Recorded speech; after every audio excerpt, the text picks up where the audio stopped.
നിങ്ങൾ വഴക്കൂട്ടാതെ ഇവിടുന്ന് പോകുന്നുണ്ടോ? അല്ല, രണ്ടുപേരോടും കൂടിയാ പോകാൻ. ചേച്ചി എന്താ വരയ്ക്കണ്ടെന്ന് ഞാൻ പറഞ്ഞുതരാം. രഘു,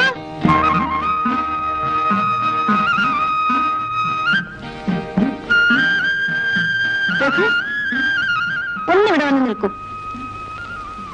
ചേച്ചി, ഈ രഘുവിന്റെ ചിത്രം വരച്ചോളൂ.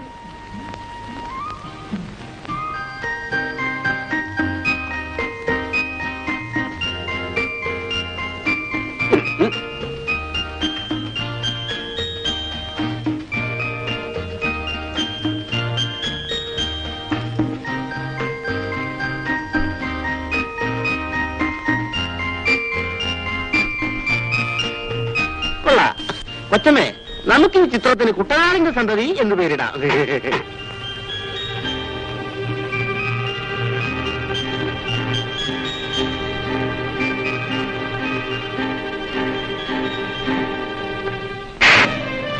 ചേട്ടാ, നിങ്ങളോട് നിൽക്കാൻ ആര് പറഞ്ഞു? ഇവര് പറഞ്ഞിട്ടാ.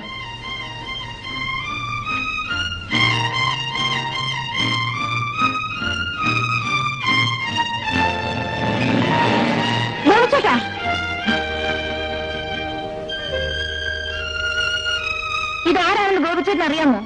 ഏവള്ളി തറവാട്ടിലല്ലേ? കേട്ടിട്ടുണ്ട്. വന്ന വിവരം പറഞ്ഞു. എടാ ഗോപി, ഇവർ നിന്റെ അനിയന്റെ ചിത്രം ഒന്ന് വരച്ചതുകൊണ്ട് ആകാശം എഴുതി വിടാൻ പോണോ?